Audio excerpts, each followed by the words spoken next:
Om Namo Bhagavate Vasudevaya. Om Namo Bhagavate Vasudevaya. Om Namo Bhagavate Vasudevaya. Narayanam Namaskritya Naram Chaiva Narottam Devim Saraswatim Vyasam Tato Jayamudire. Ashtaprayeshu Abhadreshu Nityam Bhagavata Sevaya. Bhagavate Ruttama Bhaktir Bhavati Naistiki. Om Agnanathmirandasya Gnanandana Shalakaya. चक्षुरुन्मिलितं येन तस्मै श्रीगुरवे नमः। नमो विष्णुपादाय कृष्णप्रेष्ठाय भूतले श्रीमते भक्तिवेदान्तस्वामिनिति नामिने। नमस्ते सारस्वते देवे गौरवाणी प्रचारिणे निर्विशेषशून्यवादि पाश्चात्यदेशतारिणे। जय श्री कृष्ण चैतन्य प्रभु नित्यानंद श्री अद्वैत गदाधर शिवासादि गौरभक्तवृंद। हरे कृष्ण कृष्ण कृष्ण हरे हरे, हरे Ram Ram Ram Hare Hare.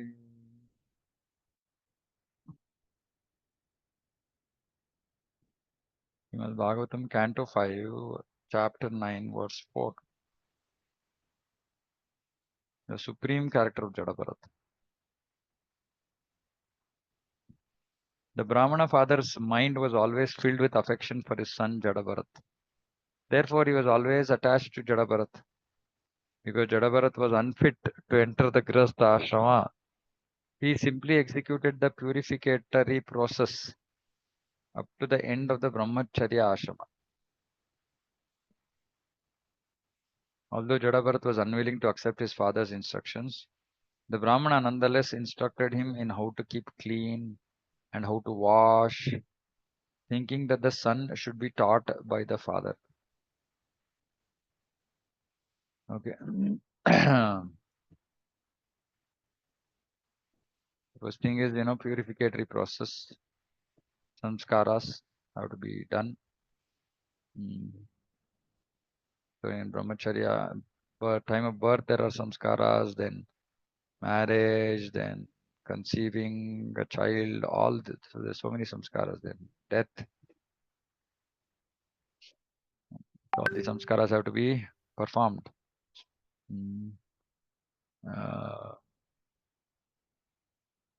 Everybody is born, especially in Kali Yuga, born Shudra and Samskarat Bhaved Dvijaha.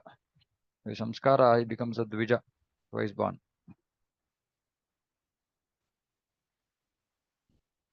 Although he was unwilling to accept father's instructions, because Jadabharat wanted to do only pure bhakti and nothing else. So he was unwilling to accept his father's instructions, which were just on the Brahminical platform, which was the bodily platform. The Varnas are also on the bodily platform. But Jadabharat was way beyond the bodily platform, so he did not want to accept his instructions. But still, his father nonetheless instructed him on about Brahminical qualities, keep him clean, how to wash, etc., thinking that son should be taught by father. So this is the most important quality for a Brahmana, cleanliness. Prabhupada has quoted in multiple places about the importance of cleanliness, especially for Brahmanas. And actually, His Holiness Bhakti Vikas Maharaj is there's a next book. One book is coming up now, which is Mood and Mission of Srila Prabhupada. Suppose that there is another book which is called Vaishnava Culture, Etiquette and Behavior. So that will become like a rule book for everybody to understand every aspect of Krishna consciousness based on Prabhupada's quotes, Prabhupada's statements. So fortunately, I got the opportunity to work on this book. So there's one section which is for Brahmanas. It's almost like a 60-page essay just on Brahmanas, Brahmanical qualities, Brahmanical duties. And there's one section completely on Srila Prabhupada's comments on various Brahminical qualities, and one of them is cleanliness. Cleanliness, being truthful, honest. Prabhupada says actually, if these qualities are not there, they cannot be called Brahmanas. So it's not a cheap thing to become a Brahmana. Brahmana means really exalted. Mm, One who can guide the society is so qualified. So anyway, so the his father is teaching Jada Bharata, and this training used to be there naturally in Vedic culture. Those who are Brahmanas used to give this training to their children. Purport. Jadabharata was Bharat Maharaj in the body of a Brahmana, and he outwardly conducted himself as if he were dull, deaf, dumb, and blind. Actually, he was quite alert within. He knew perfectly well of the results of fruitive activity and the results of devotional service. In the body of a Brahmana, Maharaja Bharata was completely absorbed in devotional service within. Therefore, it was not at all necessary for him to execute the regulative principles of fruitive activity, which is all this samskaras. As confirmed in Srimad Bhagavatam, Svanishtitasya dharmasya samsiddhir haritoshanam. Uh, uh, so this second chapter discusses about um, qualities of the occupational duty. How should one? What are the characteristics of one's occupational duty? So here, like Prabhupada is quoting here, dharmasvanushtita pumsam vishwaksenu katasu yaha notpadayet yadiratim shamayevahi kevalam. So if our dharma of the pumsa, the human being, mm, vishwaksena katasu yaha, na utpadayet yadiratim, if it doesn't produce or provoke attraction, rati, to vishwaksena katasu, kata, so which means Krishna kata, then that occupational duty is shamayevahi kevalam. So, which means that one should not be engaged in some occupational duty which is not going to enable him to develop attraction for the message of the Supreme Lord. Hmm. So, Prabhupada is saying one has to satisfy Hari. That is the perfection of occupational duty, dharma.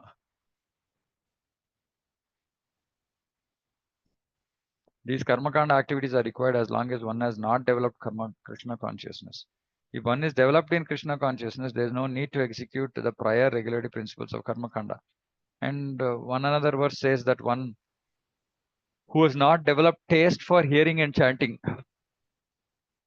meaning Bhagavata Dharma, they have to follow this Apara Dharma, this bodily Dharma.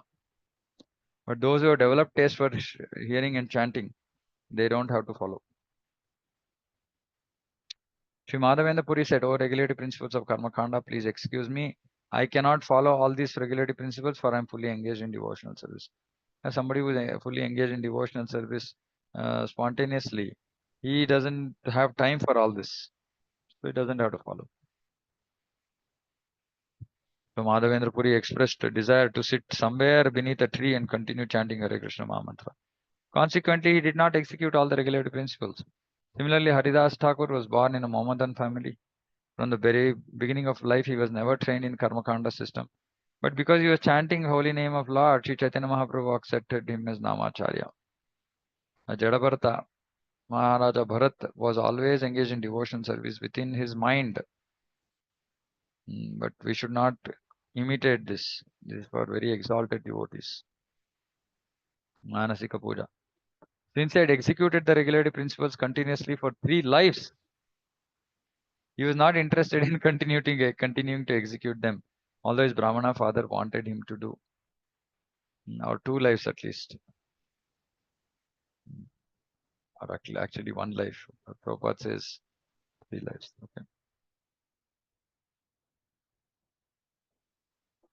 Jadabharat behaved before his father like a fool, despite his father's adequately instructing him in Vedic knowledge. He behaved in that way so that his father would know that he was unfit for instruction and would abandon the attempt to instruct him further. He would behave in a completely opposite way. Although instructed to wash his hands after evacuating, he would wash them before. Nonetheless, his father wanted to give him Vedic instructions during the spring and summer. He tried to teach him in the Gayatri Mantra along with Omkara and Vyahrati, but after 4 months, his father still was not successful in instructing him. The Brahmana father of Jadabharat considered his son his heart and soul, and therefore he was very much attached to him. He thought it wise to educate his son properly, and being absorbed in this unsuccessful endeavor, he tried to teach his son the rules and regulations of brahmacharya, including execution of Vedic vows, cleanliness, study of the Vedas, regulative methods, service to the Guru, method of offering a fire sacrifice. He tried his best to teach his son in this way, but all his endeavors failed. In his heart, he hoped that his son would be a learned scholar, but all his attempts were unsuccessful.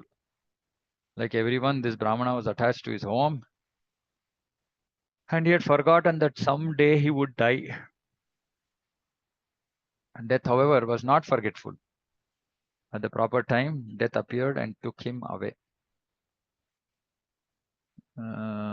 So he was involved beautifully in his Brahminical duties, trying to train his son, etc. But he was attached to his home. So he had forgotten that he would have to die, and so he just died. Those too attached to family life who forget that death comes in the future to take them away become attached and unable to finish their duty as human beings. This duty could also just be like proper varnashrama duty being attempted by this Brahmana. Of course, Kali Yuga, it's only sense gratification. So, but yeah, previously people also used to be concerned, attached to their duty. The duty of human life is to solve all the problems of life, but instead, people remain attached to family affairs and duties. So this is family duties. So Prabhupada is saying this is not to be done throughout life. It is only till Grasta, that's all. All they forget death, death will not forget them. Suddenly they'll be kicked off the platform of a peaceful family life. One may forget that he has to die, but death never forgets. Death comes always at the right time. The Brahmana father, Jadabharat, wanted to teach his son the process of brahmacharya, but he was unsuccessful due to his son's unwillingness to undergo the process of Vedic advancement. And there's also a problem with devotees that we are unwilling to undergo training to make progress in Krishna consciousness. Meaning we want to do whatever we want to do. We are not willing to be corrected, trained, and it will be very difficult to make progress. Jadabharat was simply concerned with returning home back to Godhead by executing devotional service through Shravanam, Kirtanam, Vishnu. By the way, I'm hearing some new thing amongst some preachers that they are questioning this whether we fell from the spiritual world. So GBC has produced a book called Our Original Position. So if somebody wants to understand this deeper, they can read the book. But it's very simple for me. We don't have to go into all that. Simply, if we trust Prabhupada. If you don't trust Prabhupada, then we will go into all this. If you trust Prabhupada, just these kind of statements. Returning home. Otherwise, Prabhupada would have said, Jadabharat was simply concerned about going home, back to Godhead. He wouldn't have said about returning home. Returning means we came from somewhere, we are going back there. It's very simple. So Prabhupada is very clearly saying that, we are going to return home, back to Godhead. Meaning we came from there, we'll go back to that place again. Now, if somebody is questioning this, then it's very dangerous. At least such people, their preaching should be overseen. What they are What is their philosophy? How much do they? Because this just shows lack of trust in Srila Prabhupada. And they say, okay, yeah, Jaiva Dharma Bhakti Vinod Thakur is saying that it's not true, etc., etc. Prabhupada, that is why I said, don't jump over. Don't jump over to previous acharyas. If you don't have faith in Prabhupada, then implicitly it means we don't have faith in previous acharyas also. So we should not doubt what Prabhupada has written. Some sentences might be some editing errors and this and that and all that, but conceptually there can't be anything. We cannot doubt what has been printed in Prabhupada's books, especially, and also Prabhupada himself has spoken about these things in his lectures. So it's not just that it's some typo, and it can't be a typo. Returning home, going home are two different words. And Prabhupada talks about this also, going back home, back to Godhead in various lectures, conversations, etc. Right? So we should not, if we doubt these things, then questionable why we are in ISKCON. So very, very important. So devotees also who are doing hearing, who hear from other preachers, etc. Please be careful. If you hear somebody who is going against what Prabhupada has written in his books, then you have to be very, very careful about whom you are hearing from. And there are such devotees in ISKCON, unfortunately. Yeah. Yeah, so return home back to Godhead by executing devotional service through Shravanam, Kirtanam, Vishnu. He did not care for the Vedic instructions of his father.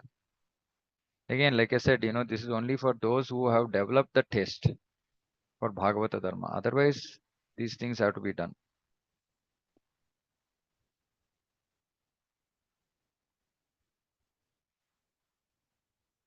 When one is fully interested in the service of the Lord, he does not need to follow all the regulative principles enunciated in the Vedas.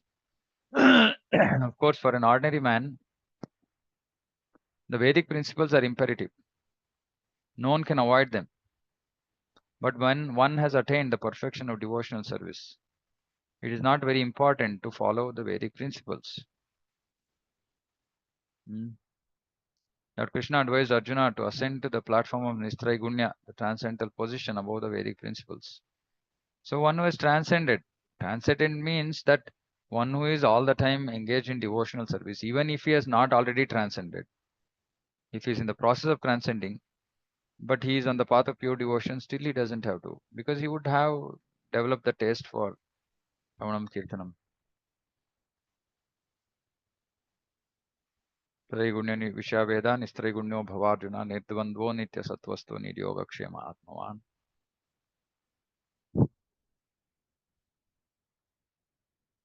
Thereafter, the Brahmana's younger wife, after entrusting her twin children, the boy and girl, to the elder wife, departed for Patiloka, voluntarily dying with her husband. After the father died, the 9 stepbrothers of Jadabharat, who considered Jadabharat dull and brainless, abandoned the father's attempt to give Jadabharat a complete education. The stepbrothers of Jadabharat were learned in the 3 Vedas, Rig, Sama, Yajur, which very much encouraged fruitive activity. 9 brothers were not at all spiritually enlightened in devotional service to the Lord. Consequently, they could not understand the highly exalted position of Jadabharat. Bhaktya mama vijanati. So unless one is a devotee, one cannot understand Shastra and devotional service. Shastra meaning devotional Shastra. Scriptures concerning devotional service. So such people should not engage in writing, or not even writing, even translating books into other languages. Like we have major issue in our local language here, Kannada. The books in Kannada are very, very pathetic. Because those who are translated, they were not devotees. So they won't understand. They can't understand. Because generally scholars just know about Sayujya Mukti, that's all. They don't understand nitty-gritties of devotion. So these brothers were all, qualified brahmanas, but they could not understand bhakti and bhakta, Jadabharat. Degraded men are actually no better than animals. Degraded men, uncultured men, uncivilized men. The only difference is that animals have 4 legs and such men have only 2 legs. Vipada Pashu. Vipada Pashubihi. These 2-legged animalistic men used to call Jadabharat mad, dull, deaf, and dumb. So they are degraded men, even though they were Brahmanas. Bhagavatam, Shukadev Goswami is saying they're degraded. They're Dvipada Pashu because they couldn't recognize the devotee. And they were offending him by calling him mad, dull, deaf, and dumb. Not only that, they mistreated him. Jadabharat behaved for them like a madman who was deaf, blind, and dull. He did not protest or try to convince them that he was not so. Many devotees ask this question. What if somebody is ill-treating us? What should we do? Somebody is taking, benefit out of us. Shouldn't we protest? Shouldn't we fight back? Repeatedly in Bhagavatam, we can see that devotees did not protest, did not fight back. Prahlad Maharaj, here Jadabharat, so many instances. If others wanted him to do something, he acted according to their desires. This is also very interesting. Keep trouble away. We should just try to keep trouble away, meaning whatever is going to affect our devotion, keep it away. So if by just doing something which is not going to spoil or affect negatively our devotion, it will keep others at bay or it will keep them quiet, just do it. How does it matter? Because if you don't do it, then it will result in discussion, argument, then disturbance, then it will affect our consciousness, our devotion, everything. So just do it. Provided it's not harmful to our bhakti. That is important. We have to be very careful in applying some of these principles. Whatever food he could acquire by begging or by wages, and whatever came of its own accord, be it a small quantity, palatable, stale, or tasteless, he would accept and eat. We can't imagine this. This is exalted state. Whether food is stale or tasteless, you just eat it because he never ate anything for sense gratification because he was already liberated from the bodily conception. Only bodily conception induces one to accept palatable or unpalatable food.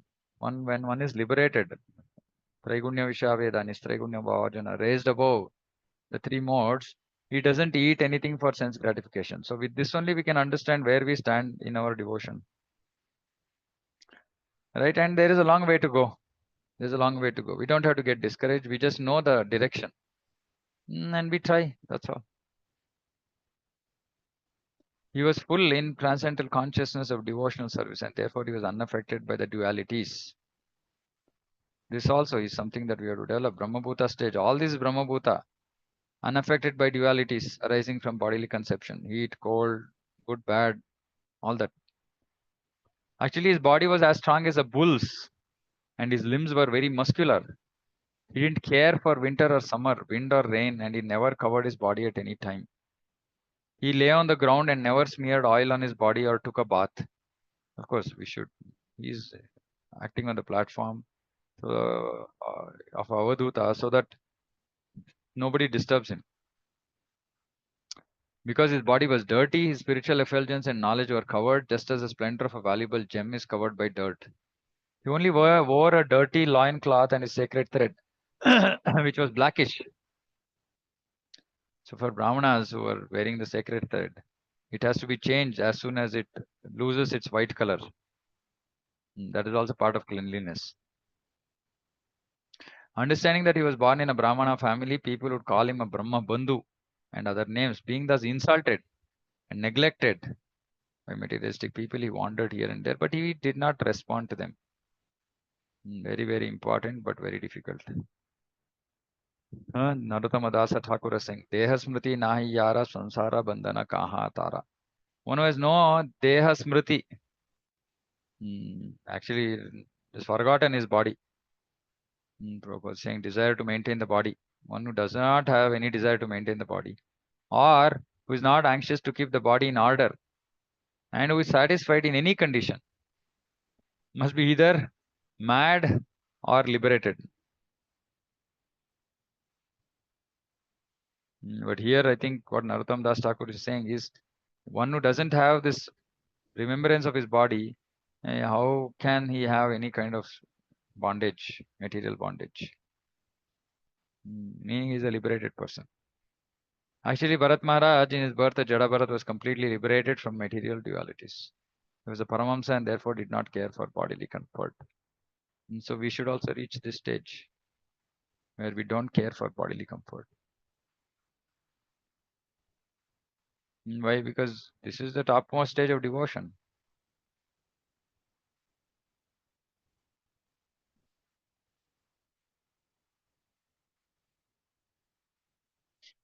Jada Bharat used to work only for food. His stepbrothers took advantage of this and engaged him in agricultural field work in exchange for some food. But actually, he did not know how to work very well in the field. He did not know where to spread dirt or where to make the ground level or uneven. His brothers used to give him broken rice, oil cakes, the chaff of rice, worm eaten grains, and burned grains that had stuck to the pot. But he gladly accepted all this as if it were nectar. He did not hold any grudges and ate all this very gladly. Again, very, very exalted. In platform Paramsa is described in Bhagavad Gita. Samadukha Sukam Dhiram Somratatvaya Kalpate. When one is callous to all duality, happiness and distress of this material world, one is fit for Amrutatva, eternal life. Bharat Maharaj was determined to finish his business in this material world. He did not at all care for the world of duality. Please note this. If we are determined to finish our business in this material world, then we should not care for the dualities of this material world. Tough. He was complete in Krishna consciousness and was oblivious, meaning he was not noticing them at all. He was oblivious to good and evil, happiness and distress. Stated in Chaitanya Charitamrita, Dvaite Badra Badra Gnana Saba Manodharma E Bhala E Manda Saba Brahma. Dvaite, meaning duality. Bhadra Abhadra, auspicious, inauspicious. Knowledge of something as auspicious, inauspicious. Everything is manodharma, it's just mental speculation. E bhala, e manda, this is good, this is bad. Sapa, brahma is all mistake. One has to understand that in the material world of duality, to think that this is good or bad is simply a mental concoction. However, one should not imitate this consciousness. One should actually be situated on the spiritual platform of neutrality. So, someone who has come to Brahma Bhuta, which is spiritual platform of neutrality, he will have this outlook towards life. Okay, and a devotee, his outlook will be anything that is anukulyasa sankalpa, pratikulyasa varjanam. Anything that is favorable for Krishna consciousness is good, not favorable is bad. And the good of the material world could be bad for a devotee if it is become an obstacle, if it becomes an obstacle. Material good can become spiritual bad, meaning for progress in Krishna consciousness. So even in the 11th canto of Srimad Bhagavatam, Krishna is telling Uddhava, saying that don't get stuck by the good and bad of this world. Live as a guest in your own house. These are all top secrets from Bhagavatam. If we can simply implement these, then we will definitely reach Krishna in this life. Don't get stuck with the good and bad of this world. Remain as a guest in your own house.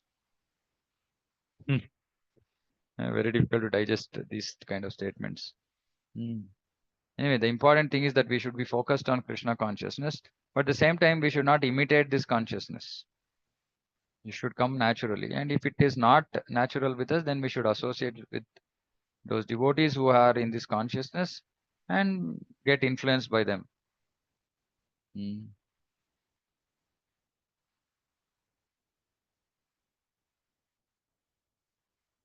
At this time, being desirous of obtaining a son, a leader of dacoits who came from a Shudra family wanted to worship the goddess Bhadrakali by offering her in sacrifice a dull man who is considered no better than an animal. Low class men such as Shudras worship demigods like goddess Kali or Bhadrakali for the fulfillment of material desires. To this end, they sometimes kill a human being before the deity. They generally choose a person who is not very intelligent. In other words, an animal in the shape of a man. The leader of the dacoits captured a man animal for sacrifice, but he escaped, and the leader ordered his followers to find him. They ran in different directions but could not find him. Wandering here and there in the middle of the night, covered by dense darkness, they came to a paddy field, where they saw the exalted son of Angira family, Jadabharat, was sitting in an elevated place, guarding the field against the attacks of deer and wild pigs. The followers and servants of the dacoit chief considered Jadabharat to possess qualities quite suitable for a man animal, because that's how he was outwardly.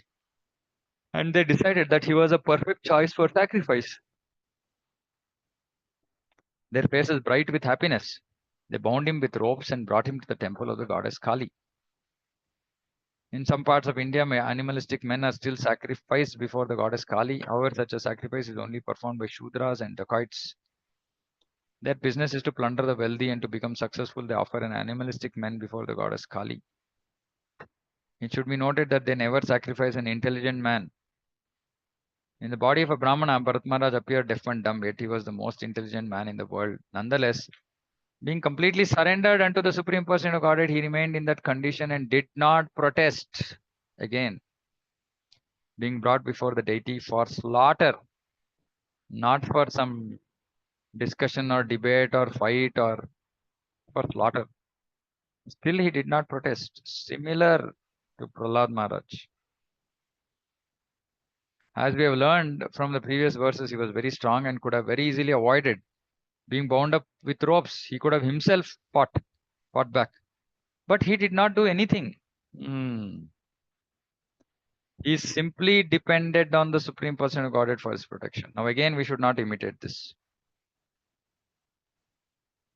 Srila Bhaktivinoda Thakur describes surrender in this way. Maro bhi rakho bhi jo ichha tohar nitya dasa prati tuya adhikar.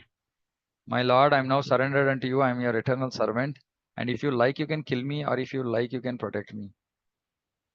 In any case, I am fully surrendered unto you. Nitya dasa prati tuya adhikar. You have this right against this Nitya dasa prati, towards this Nitya dasa. You can kill me or protect me. Whatever you want, you can do. Somebody has full faith in the Supreme Lord can only do this. Whatever happens in life, simply depend on the Supreme Lord. Exalted position.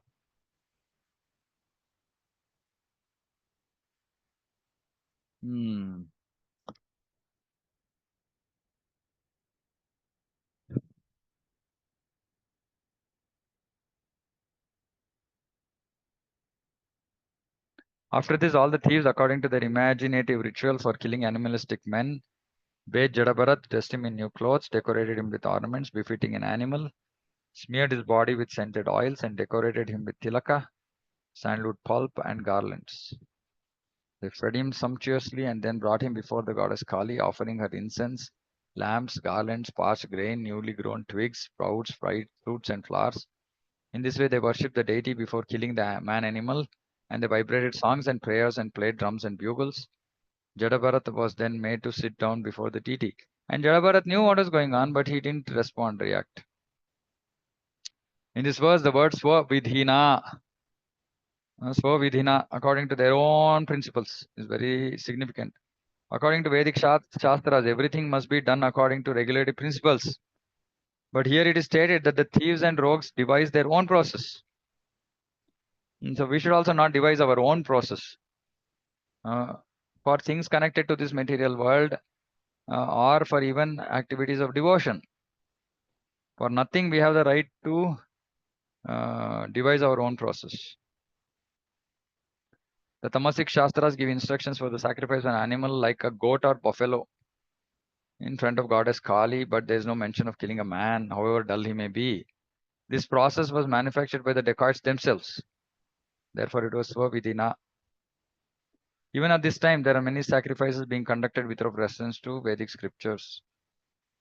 For instance, in Calcutta recently, a slaughterhouse was being advertised as a temple of goddess Kali. Meat eaters foolishly purchase meat from such shops, thinking it different from ordinary meat and taking it to be the prasada of goddess Kali. The sacrifice of a goat or similar animal before goddess Kali is mentioned in Shastras just to keep people from eating slaughterhouse meat and becoming responsible for killing of animals. Just to keep them away from that. The conditioned soul has a natural tendency towards sex and meat eating. Consequently, the Shastras grant them some concessions. Actually, the Shastras aim at putting an end to these abominable activities, but they impart some regulative principles so that gradually meat eaters and sex hunters will be rectified. Clear? Okay, I'll stop here. If there's anything, any questions, comments?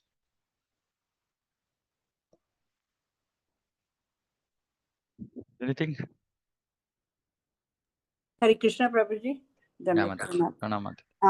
Prabhu, like when you were preaching, Prabhu Jad Bharat Maharaj, like when he does not take in a guru any time. Even when he was Bharat Maharaj, with this thing, we don't come across that he had a guru. Now also, we don't come across anywhere that he took a guru. And then Prabhu, like he preaches the king Ranguna when he carries the palanquin. Like when his father's, when you are coming, like we know that he's such an exalted devotee, right? But why did he not, at the end of the day, when the father was in so much of anxiety for him, at least reveal that time to the father? Okay. And one more thing, like Haridas Thakur also, at least we don't come across that he had a guru, but he was always in association with Chaitanya Mahaprabhu. So it was understood. It was understood. Yeah. But over here, he's never in association with any devotees or anything. So how do we understand this, bro? Yeah. So one thing we should understand that in Bhagavatam, it's not a complete. First thing is, it's not a complete description of all details, because so many pastimes we know in other Puranas have more details. Right? That could be one reason. I'm speculating here. Now, the second thing is, one cannot see if why Jadabhara did not reveal his position to his father. His father wouldn't have understood, because his father was at a very, like today, nowadays, devotees go and tell their parents saying that we are doing devotion. They'll think that we are just some cracks, right? Like parents might not take children seriously, right? So there's no need. And what would he have achieved by telling that? Anyway, his father had material attachment only to him, so he didn't bother about that, because it was, they have anyway become one discussion, debate, and towards no end. Obviously, we can ask this question to some exalted devotee about why there is no mention of any guru. But what is clear is that he had all the devotional qualities. He was a Paramahamsa. So it can't be that he didn't have a guru, just that maybe it was not revealed. But we can ask somebody. I don't want to speculate further on this. Maybe we can ask some visiting devotee, or some other learned devotee can maybe comment on this. Okay. Anything else? Krishna Prabhuji, please don't say ask another devotee. No, I don't know, because if I don't know the answer, okay, we don't know. Okay, I don't know the answer. So, but we should ask somebody. We should ask, like Krishnanand Prabhu is in temple, so we can ask him. So many learned devotees will keep visiting, right? So okay. we can definitely ask them. Like in the Bhagavatam, it's mentioned most of the time Narad Muni is there. Even Krishna, like Krishna and Rama also taken a guru. It just came in as you were reading Prabhu. So No. It's a most brilliant question. I keep telling, right? You are very I sharp didn't want to, Brahminical brain. No, no, no. I was Uh, not. It was not hurting. Like it was, because even as a king, he does not have a guru. no, Okay, no, there is no perfect association. question. Perfect question. There is no doubt about the quality of the question asked, just that No, I don't know the answer no, for it. no, That's all. I'm sorry, Prabhu. It was not to Arey, test you or something like why, that. No, no, there is no sorry. need to say sorry. It is not that, it is not that I'm Supreme Lord to know all the answers, right? So yeah, it's a perfect question for which I don't have an answer, but we should ask. I think it's good to get clarification. Somebody else also sent me a message saying that in Prabhupada's purports, Kamsa is said to have got both Sayuja and Sarupya Mukti. How is it possible? So I said I don't know, and I asked somebody to check with other devotees. So it happens so many times that some things are not clear. I mean, yeah, we should ask. It's a good question actually. Didn't occur to me, but it's a good question. We should ask. We should find out. So I request other devotees also. You can ask, other any devotees you are aware who are well read in the Shastras. We can try to get an answer. It will benefit all. Okay. Yeah. Okay. Anything else? Hare Krishna, Prabhuji. Yeah. Yeah. Prabhuji, Dandavat Pranam. Just an observation, Prabhu. I mean, as we keep reading through the qualities of Jada Bharat, I mean, it just reminds me of Guru Maharaj of Should name Bhakti who is the Siddhanta Guru Saraswati Maharaj. Maharaj. Bhakti. Bhakti Siddhanta Saraswati Maharaj Bhakti is Gaur Siddhanta Kishore Saraswati. Das Babaji. Hmm. Right. Okay. I mean, because in his lifetime also, he was more or less staying at abandoned places, or Yeah. where Yeah. people don't approach him, and he Generally, was all previous the life. acharyas were like Yeah, that. Yeah. Yeah. yeah. So the After life of after a him is certain very time, close to. for example, even I mean, all our Goswamis were also like that only, right? Not bothered, just Yeah. one day under one tree. Mm. Anyway, that's why we should understand, saying that this is all very exalted, and we should reach this stage. It's not like it's not for us. So we should work towards it, and automatically by doing devotion, these things, gnanam, vairagya, everything should come. Okay, I will have to run because I have another class at 9:30. So if there's anything else, we can maybe discuss subsequent classes. Okay. Thank you so much. Jagat Granthra Srimad Bhagavatam ki jai, Jagat Guru Srila Prabhupada ki jai. Panchakalpatarubhyascha kripa sindhubhyavcha paritanam pavanabhyo Vishnupabhyo namo namo ananta koti Vaishnava ki jai. Hare Krishna. Hare Krishna, Hare Prabhuji. Krishna.